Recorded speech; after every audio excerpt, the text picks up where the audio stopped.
Hi guys! Welcome here in Iron Sharpens Iron Podcast.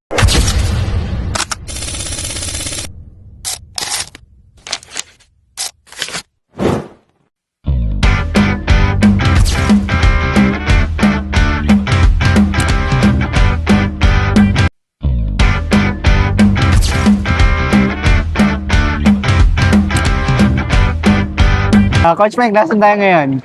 So, hello guys! Nandito tayo ngayon sa Matubangkay Beach sa may Lian, Batangas. No? Biglaan lang natin tong naging lakad. No? Naisipan natin na gamitin yung opportunity na to na dito natin i-shoot yung ating third episode for our podcast. So, ano ba yung pag-uusapan natin ngayon, Coach? Yan. So, dun sa previous episode natin, di ba, pinakilala namin sa inyo kung sino si Jesus. Siya yung ating one and only savior. No? Yeah. And also, within that podcast, na-discuss din natin yung about sa first sin, no? So, yung kauna-unahang instance ng humanity to fall into sin. Mm-hmm. So, it's about Adam and Eve, no? And in this episode, we want to grow deeper, no? Within that definition ng sin. So, last time kasi, ang definition lang natin ng sin is disobedience to God, no? So, disobeying God's law. And in this episode, bibigyan namin kayo ng overview about a few of God's commandments. So, part siya ng 10 Commandments that God gave sa people of Israel after nila lumabas ng Egypt, going into the Promised Land. So, ayan. So, 10 Commandments, no? So, ano bang meron sa 10 Commandments, Coach Mike? So, bigyan lang natin muna sila ng context or brief background. No? Bakit nga ba si Lord nagbigay ng commandments? Ba't nga ba siya nagbigay ng rules? So, si Lord ba, KJ, no, na parang gusto niya, ito lang guys yung susundin nyo, no? Actually, hindi, no? Kung babaslikan natin yung context kasi ng mga Israelita dati is, nasa slavery sila for about more than 300 years, no? Kapag gano'n yung mga tao, no, ang nangyari or typical na nangyari sa kanila, wala silang form of government, no? So sila kasi umasa lang sila sa gobyerno, no, sa Egypt, sa government of Egypt, kung paano ba nila i-manage yung mga tao. So itong mga Israelita na to is free men, no? Pero wala silang kakayanan or wala silang knowledge of how to really live in a community. So dito binigyan ni Lord na itong rules na to is not actually for just the Lord being KJ na ito kailangan gawin nyo, no? Gusto ko ito gagawin nyo, hindi. Ang pinaka main purpose ni Lord dito kasi is it will gonna benefit the people. So when they follow these 10 rules, it's not just about following the rules. It will gonna give a better way of living, no? Na kapag sinunod nila tong 10 na to, drastically mababago yung kanilang buhay. So they can live with harmony, they can live with love, and they can live according to the will of God. So kung babalikan natin yung 10 Commandments, ito ay binigay kay Moses. No? So saan nga ulit na bundok yun, George? Sa Mount Sinai. Mount Sinai, no? And yun yung sinabi niya sa mga Israelita. So, bigyan natin sila ng ilang mga commandments dito sa 10 Commandments. Ayan. So, basahin natin yung nasa Deuteronomy 5. So, again, ito yung binigay ni Lord na commandments kay Moses, na si Moses yung nag-deliver din sa people of Israel. So, yung una is, I am the Lord your God who brought you out of the land of Egypt, out of the house of slavery. So, first commandment, you shall have no other gods before me. Then, the next one, you shall not make for yourself a carved image or any likeness of anything that is in heaven above or that is in the earth beneath or that is in the water under the earth. So, next, you shall not bow down to them or serve them. No? So, ito part pa rin pala ito ng second commandment. For I, the Lord your God, am a jealous God, visiting the iniquity of the fathers on the children to the third and fourth generation of those who hate me, but showing steadfast love to thousands of those who love me and keep my commandments. So third one, you shall not take the name of the Lord your God in vain. For the Lord will not hold him guiltless who takes his name in vain. So that is the third one. Tapos yung fourth one, observe the Sabbath to keep it holy as the Lord your God commanded you. 6 days you shall labor and do all your work, but the seventh day is the Sabbath to the Lord your God. On it you shall not do any work. You shall not, you and your son or your daughter or your male servant or your female servant or your ox or your donkey or any of your livestock or the sojourner who is within your gates, that your male servant and your female servant may rest as well as you. So in summary, no, so bawal sila magtrabaho in or on the Sabbath day. So yung first four, kung mapapansin natin, di ba, these are all laws na binigay ni Lord sa mga tao na it is related to their relationship Loving God. with loving the Lord, no? And ito namang 5 to 6 to 10, Is about naman siya sa loving others. No? So the first one or the the fifth, fifth one, no? So honor your father and your mother, as the Lord your God commanded you, that your days may be long, and that it may go well with you in the land of the Lord your God is giving you. So ito yung first commandment, no, Coach Mike, na merong kalakip na pangako. actually nabanggit yan talaga ni Paul, No? sa In one of his letters. Ephesians 6 verse 1, na mahalaga talaga na igalang natin ang ating mga magulang, no? Hindi si Lord tumingin sa kung ano man yung naging relationship nyo ng magulang nyo, kung hindi man sila naging maganda yung naging pakitungo sa inyo or nagkaroon man kayo ng disagreement, bad experiences, bad relationship. But the Lord calls us to always honor our parents. And meron niyang pangako at yun ay to live ng Live mahaba, no? long, no? And go well with you. yun. And kapag nangako si Lord, syempre, mapangako ka natin.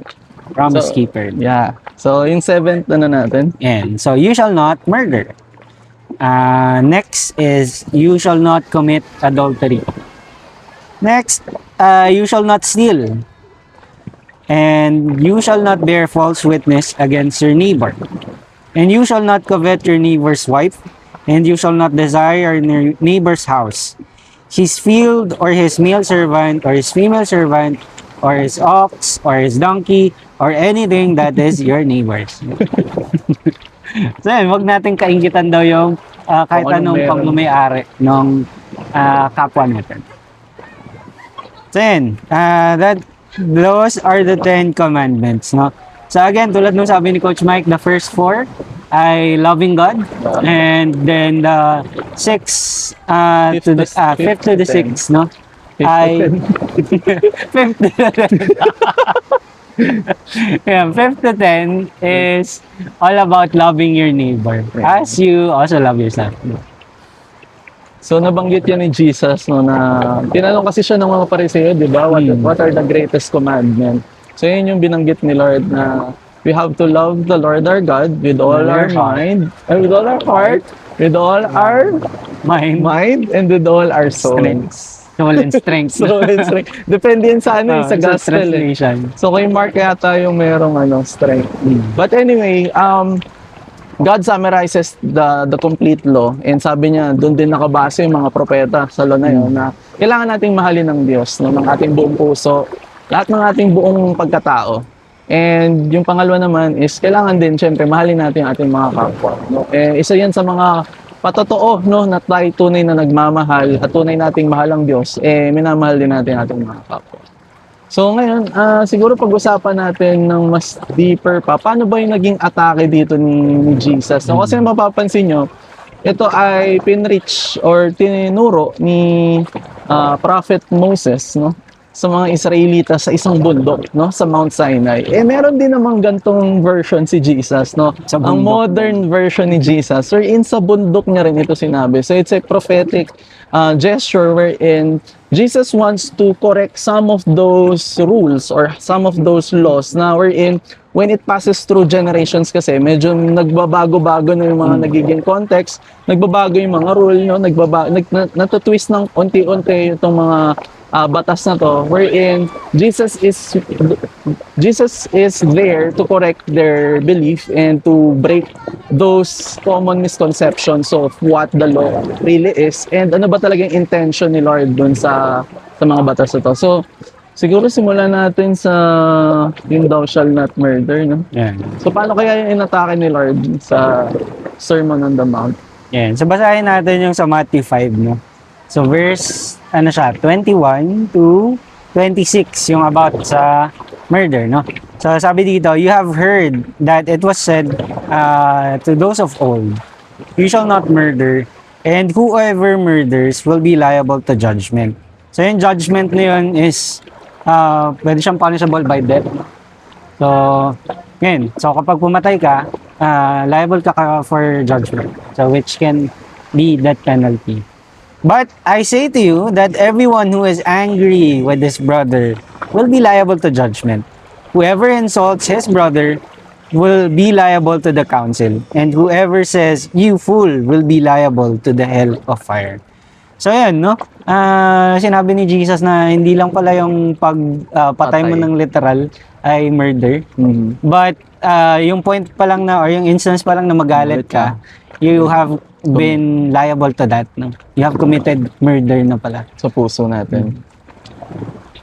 So, bigyan natin sila ng context. Ano ba yung murder, Coach? Ito ba yung pagpatay lang? Simpleng pagpatay? Or ano yung pinaka-cause ng murder? Ayun. So murder naman kasi is different from killing. So kasi makikita natin, especially in the Old Testament, there are times na God allows killing. No? So Especially sa mga warriors, Ah, Kana si David. David, nung kinoconquer nila yung Promised Land, no? All the inhabitants of that ay kailangan talaga nilang paalisin to drive them out. And that involves killing. Pero again, it is different from murder. So yung murder kasi, it is born out of someone's Jealousy, jealousy or anger, tsaka selfish ambition. selfish ambitions. So, yun. So selfish motives. Hindi siya for the benefit of all, kundi para lang sa'yo. Siguro yung greatest example dito si Cain at Abel. Ayun, no? So si Cain at Abel, di ba? Pinatay niya yung pinatay ni Cain si Abel dahil nagselos lang siya na pinaboran ni God yung yung offering niya, di ba? More than Abel's offering more than Cain's offering. Tapos meron pa, di ba? Si David was actually guilty of murder din. So So yung kay Bathsheba. kay Bathsheba, no? So yung asawa ni Bathsheba, which is si Si Uriah, Uriah. parang inutos niya na ito ay ilagay sa unahan ng gera. Ng gera. Tapos Tapos, pag sumugod, biglang aatras lahat, no? biglang aatras yung mga ibang sundalo at Eh, hindi maiiwan alam si...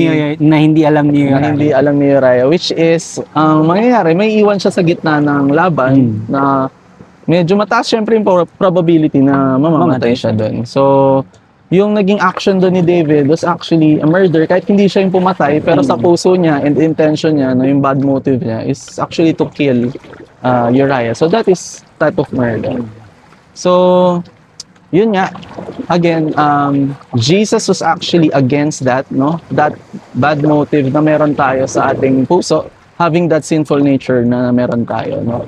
And sinabi niya sa Sermon on the Mount, yun nga, sa bundok na to na isa sa mga gusto niyang ipaalala sa atin, gusto niyang ma-realize natin na yung act natin na kasamaan is not really the very thing na ayaw ni Lord, Yung magkaroon pa lang tayo ng kasamaan sa puso natin, kasalanan na, no, sa mata ni Lord. So, yung anger pa lang, magalit pa lang tayo sa ating kapwa, nagsimula na, no, yung kasalanan. So, ano po pwede nating idagdag doon sa anger?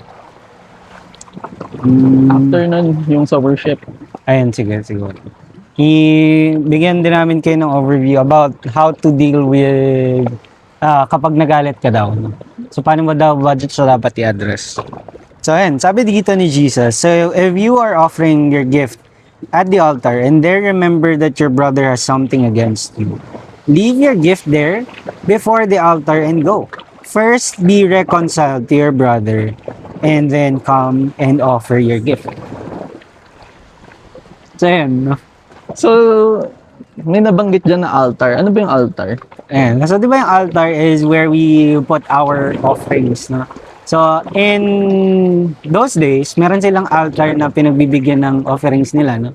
So, it can be their food offerings, yung ani nila, or anything, no? So, animal offerings, ganun. So, Out of gratitude. out of gratitude. So, yan. And in modern times, no? So, since we really do not have an altar na, no? Oo. So, our altar is tayo na mismo, yung puso, Yung puso na natin. Yeah. So, ayan, no? So, each time daw na we will offer something to God, so each time that we worship Him, dapat daw, alalahanin muna natin kung meron pa tayong Any conflict with other na hindi pa brothers. nare-resolve daw, no? So, kasi kapag daw hindi natin siya na-reconcile, no? So, it can be something na hindi siya, yung offering natin, parang hindi siya papaboran ni Lord, hindi siya i-accept. Because we have sin in our hearts. And kapag daw na-reconcile na tayo with that brother, then, or with that person, then pwede na tayo mag-proceed dun sa offering natin. Tsaka isa rin sa mga nabanggit ni Apostle Paul, 'di ba, na yung our body is the temple of the Holy Spirit. So actually our body yung dwelling place, no, ni God, na kailangan syempre lagi siyang malinis. And ito na nga yung place natin na we have a 24/7 access in having communion with God. No, we can pray without ceasing. We can pray in our minds. We can pray even just now. We can pray, no. So wala na siyang limit, no. And out of that, no, na syempre being blessed with the Lord na every day, meron ka rin syempre yung gratitude heart or grateful heart kay Lord. So lagi ka rin nag-o-offer. So ang nangyayari, yung buong lifestyle na natin, every moment of our life is actually an offering to God. No, yung ating buhay na yung altar para sa Diyos, no, na kailangan natin 'tong laging linisin, kailangan ito'y laging pure, no. And kung i-relate natin doon sa sinabi ni Lord na kailangan pala wala tayong kagalit, ipopost muna natin, iwan muna natin yung gift natin doon sa altar, tapos kailangan makipagbati muna tayo. Iwan muna natin ginagawa natin. Iwan muna natin. So pag sa atin, ganun din, no? Iwan natin lahat ng bagay. Kailangan, if ever meron tayong na-offend or meron man tayong mga tao na hindi okay yung ating relation, no, kailangan natin agad-agaran na makipag-reconcile, no, kailangan natin humingi ng tawad. And yung sa tao naman na yun, hindi naman necessarily pag humingi tayo ng tawad, kailangan patawarin agad tayo. It depends on that person, no. Our apology is our obedience to God. Their forgiveness is their obedience to God. So yun, kailangan lang natin laging magkaroon ng magandang relationship sa bawat isa, no. Sabi nga din ni Paul, no, kailangan talaga sikapin natin na we have peace with each other. So ganun din. So ibig sabihin lang no sa teaching na anger or teaching na thou shalt not murder, hindi na ito dapat maging part ng ating lifestyle, no? Hindi na ito maging part ng ating buhay na kung saan lagi nating iisipin or lagi natin tayong magiging aware na every moment of our life is to glorify the Lord. At mahirapan tayo, no, na kumilos, gumalaw at mag-worship kay Lord, magbigay ng offering kay Lord, mag-pray, magbigay ng gratitude, no, nang meron tayong dala-dala sa ating mga pusot din namin. O, di ba? So, after siguro ng murder and anger, no, ano pa kaya yung pwede nating i-discuss with regards to sin, especially with the Ten Commandments? Ayan, nasa isa pa is ito naman. So, you have heard, 27 naman to, verse 27. You have heard that it was said, you shall not commit adultery. But I say to you that everyone who looks at a woman with lustful intent has already committed adultery with her in his heart. So yan. So pang ilan nga siya sa commandment? Pang kasunod siya ng you shall not murder. So siguro 7 or 8? Fourth yung ano, diba? Yung honor. Fifth yung honor. Fifth, yung sixth, seventh. 6 yung murder. Seventh, 7 yung adultery. Yeah. So ano nga ba yung adultery, coach? Yeah, so adultery, di ba, halimbawa meron ka, let's say, meron kang betrothed na meron ka asawa. And then you engage in another relationship outside of that marriage. Then that is adultery. Within that time, no? So, pero dito sa sinabi ni Jesus, hindi lang pala yun yung sinasabi ng adultery. So, adultery starts in really our hearts. No? So, sabi kasi dito, everyone who looks at a woman with lustful intent has already committed adultery with her in his heart. No? So, guilty ka na pala agad ng adultery kapag tumingin ka palang with someone with lustful intent. No? Intent. So, yun. Doon talaga nagsisimula sa puso yung kasalanan. So, hindi siya yung kailangan mo munang, or hindi siya parang kapag nagkaroon ka lang ng girlfriend, asawa, ganon, tapos nagkaroon ka ng isa pang relationship, doon ka palang magiging guilty dito sa adultery. Kundi, nagkaroon ka palang pala talaga ng lust within your heart. That is already adultery. And, ano pa ba? Meron actually sinabi dyan si Lord, no, na ano ba yung naging suggestion dyan ni Lord? No? Ano yun? Ikram. Ikram? Na-distract. So, yun. So, nabanggit natin yung about sa lust, no? So, nirelate again, going back now, balikan natin. So, yung murder, no, na diniscuss sa Ten Commandments, diniscuss ni Lord to make it deeper, no, to break it down, na yung kasalanan talaga, it starts with the heart, which is, even anger is liable to judgment. And then, diniscuss naman next ni Lord is about adultery, no, na sa Ten Commandments, thou shall not commit adultery. Pero sa New Testament, kay Jesus naman, no, sa Sermon on the Mount, binanggit niya rin itong about naman sa lust or lustful intent. No, sa pagtingin pa lang natin, nagkakasala na tayo. Pero dito, makikita natin na binigyan tayo ni Lord ng instruction. Paano nga ba natin to gagawin, Coach? No, sabi dito, if your right eye causes you to sin, Yan. tear it out and throw it away. For it is better that you lose one of your members than that your whole body be thrown into hell. And if your right hand causes you to sin, cut it off and throw it away. For it is better that you lose one of your members than that your whole body go into hell. So, grabe, no? Sobra, kung titingnan natin, strong language na yung ginamit dito ni Lord. At hindi siya nagbibiro, no? Seryoso itong topic na to at seryoso si Jesus dito sa kasalanan nito, no? Na umabot siya sa extreme, no, ng analogy wherein we have to really gouge our eyes, no? Kung ito yung kasalanan, kung dito nagsisimula ang kasalanan, no, babalikan natin yung context, no, about siya sa lustful intent, no. So ito daw, kung dito nagsisimula ang kasalanan, mas mabuti daw na tanggalin na lang natin, no, para hindi na natin siya maging kumbaga reason ng pagdapa, no. And kung yung sa kamay naman daw, kung ito naman ang reason ng ating pagkakasala, putulin. So, dito ba sinabi ni Lord na literal ba yun, Coach?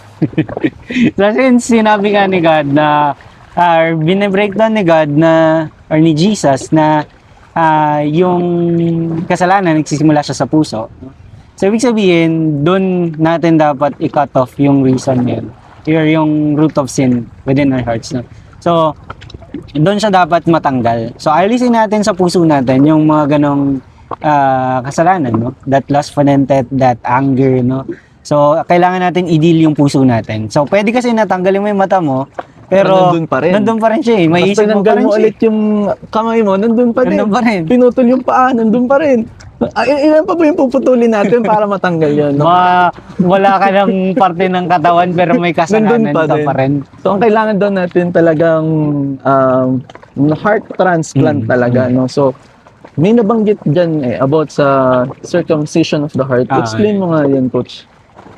Circumcision of the heart, no? So, kasi diba nung kay Abraham, binigay yun ni God as a covenant na para to set the people apart, no? To set the people of Israel apart. So, kailangan nila magpa-circumcise. So, which is removing the foreskin of all male. Pero, ang sinabi ngayon dito ni God is circumcision of the heart. So, ibig sabihin, yung sa puso mo, doon siya may kailangan alisin. Doon siya may kailangan linisin. And that thing, or that process, that circumcision is what will set us apart as believers. So, and so yun, no? Kaya nga din sinabi ni God na, or ni Jesus through Paul na we are a new creation, no? So, the old is gone and the new has come, no? So nung point na we truly accepted Jesus in our hearts, no, siya yung naglinis, siya yung bumago sa puso natin. So it can be a hard heart natin before, no, transform niya to become a heart of flesh. Yeah. So a callous heart turned into, or a heart of stone turned into a heart of flesh. So pinalambot niya yung puso Ezekiel yan, natin. no? Tama. So yun, si Jesus talaga yung susi kung paano natin ma-overcome tong mga kasalanan na to. That He is the one who will fill us with His Holy Spirit, and that Holy Spirit, or the Holy Spirit, will remind us of what to do during these times. Ayun. So ito talagang kasalanan talaga kasing naka-imprint na kumbaga sa ating nature, no, na kailangan natin tong matanggal, and it's only through the help of the Holy Spirit, through the help of Jesus, no. And yung pinakamahalaga diyan siguro talaga para makapasok tayo sa kingdom yung binanggit ni Jesus kay Nicodemus, no, na we have to be born again, no, In spirit. yeah, in spirit. So we can do a lot of things na we can do obeying these rules na it's just an outward action or behavior, pero nakikita kasi ni Lord yung ating puso talaga, and doon siya nakatingin. Yun yung mas mahalaga actually sa kanya, no. Actually meron ditong nakasalimuha si Jesus, no, na isang rich young man, no, na sabi niya nagawa niya na lahat ng gusto niya Nasunod kasi na niya. gusto niya kasi magkaroon ng eternal life, no? And sabi niya, Lord, ano ba yung kailangan kong gawin? Tapos may binanggit si Lord doon ng mga ilang mga batas, no? And sabi niya, Lord, nagawa ko na to lahat eh. And etong mga bagay na to, kayang gawin ng isang tao out of his own strength, na kaya niya ipakita to sa mga tao na panlabas lang, no? Sige, nakapasa ka doon sa rule na yon. Pero totoo nga bang nakapasa ka sa role na yun? So, doon sinabi ni Lord na ibenta niya yung kanyang kayamanan, no? At yung napagbentahan ay ibigay sa mga mahihirap. So dito, nakita ni Lord na, wait, kaya mong sundin yung ilang mga batas based on your behavior. Pero teka lang, ano ba talaga laman ng puso mo? And nakita doon ni Lord na meron siyang idolatry sa puso niya tungo sa kayamanan dito sa lupa. Love of money.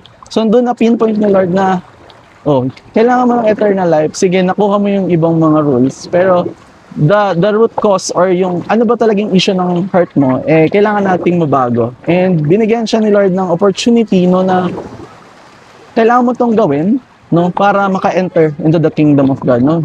You have to follow Jesus talaga. You have to really deny yourself and follow Jesus, no? You have Take to up the cross. take up your cross, no? Daily. Daily, it's a suffering na hindi siya sitting pretty, no? Hindi siya smooth sailing, but again, it will gonna give you reward, eternal reward, which is the eternal life. So, again, kung isa-summarize natin siguro yung napag-usapan natin ngayon, Coach, no? Na yung sin is not about performance, it's not about just behavior.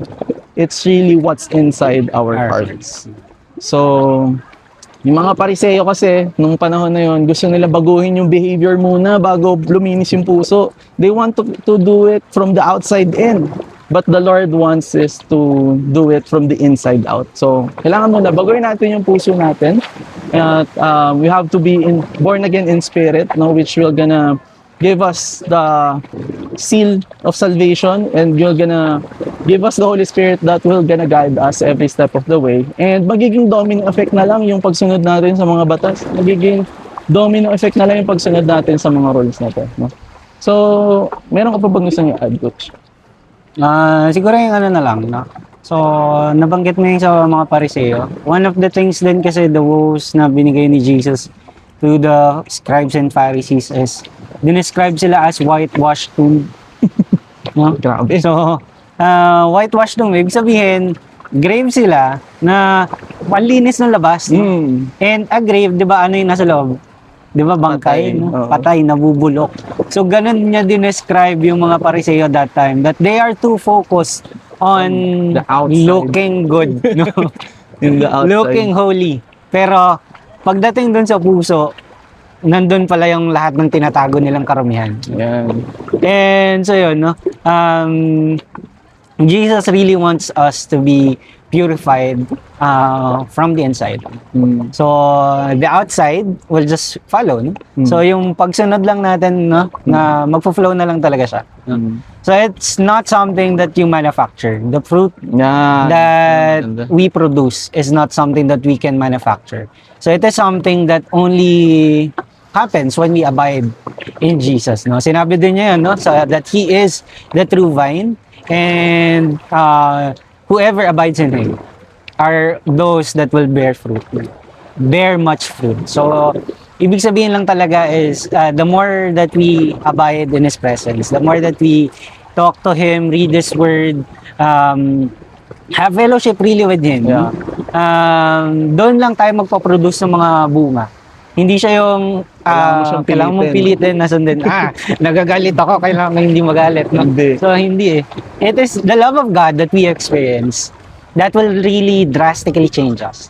So, each time na maaalala mo na si Jesus nga, kinutya siya, pinako sa krus, pero He did not retaliate. Mhm. So, doon ka din mako-compel to love your enemies. Mhm. Each time na makikita mo si Lord na maalala mo, as in talaga yung sacrifice niya, it will really compel you to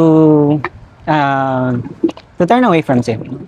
Kasi it is our sins that nailed Him on that cross. So, yun. Ayun. So, nabanggit nga natin yung about sa talagang magkaroon tayo ng ng time to read the Word of God. Kasi nga itong we believe no kami ni Coach Joseph is that the Bible is our authority no na sabi ni Lord no na o sinabi ni Paul no na ang Bible is actually God-breathed, no? Na it is good for teaching. So it will gonna teach us, no? It is good for rebuking. So kung may mali na tayong ginagawa, marirebuke talaga tayo. It's good for correcting. So kung may mga practices na tayong ibang ginagawa, no? So mako-correct tayo. And lastly, it is for training, no? Para daw ito ay sa mga lingkod ng Diyos, no? Na tayo maging kompleto, no? So ayun, siguro before we end, ano yung ma-advise natin for people na really struggling no, to abide to God's will? Meron nagtanong sa akin before na paano daw niya malalaman kung ano yung laman ng puso niya. Mm-hmm. And what I told him is just read the Bible.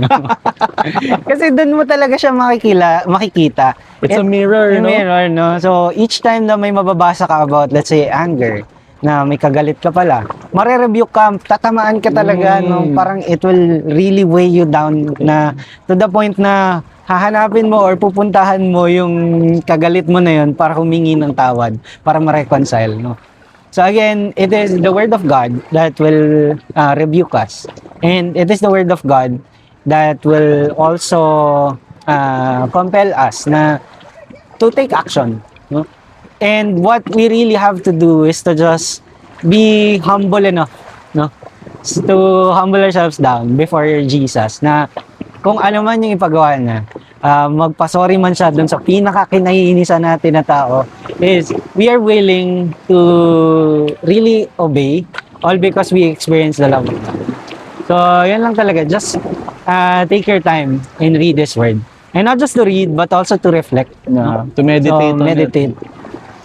So, take your time. Pwedeng hindi mo naman kailangan na parang sobrang daming chapters every day. It can be topical lang talaga. Yeah. Ang dami mong mapipigat doon pa lang eh. Halimbawa, doon sa Sermon on the Mount, di ba? So, Matthew 5, ilang topics yung nilay doon ni Jesus. So, kahit ilang verses lang yun, solid na talaga. Actually, ganun ako mag-devotion, no? Talagang kung ano lang yung topic, yun, just parang meditate that day and night. Na talagang, baga, isipin nyo yung talaga, i-engrave nyo sa ating puso, no? Na through time, unti-unti tayong nadadagdagan ng knowledge about the will of God sa ating buhay. So, ngayon. Ang ganda ng episode natin ngayon, guys, no? So, to summarize, no? Yung nagsimula tayo sa sin, no? And nagbanggit tayo ng mga ilang mga examples of sin and wrong context or wrong doctrines, no, na binago ni Lord or ni-remind ni Jesus, no, na itama, which is God looks into our hearts, no. Yung ating issue talaga ay yung puso, no. At para natin ito mabago, it's only through born again experience, it's only through reading God's word every day, no. Unti-unti tayong i-refine ni Lord and i-sharpen ni Lord. Just follow us, no. May mga susumunod pa nating mga episode, may mga magaganda pa tayong topics na i-discuss. So follow us in Facebook, in YouTube, Spotify. And then, you can always share, no, ating content naman with your friends and to people na tingin nyo, we're gonna be blessed with this content. So, yan. Yan. Bye-bye guys. So, Swimming na po kami. Tara, mag-swimming na kami sa yan, no? Swimming na sila, guys. Naunahan po kami nila. So, bye-bye, guys. Bye! See you next episode.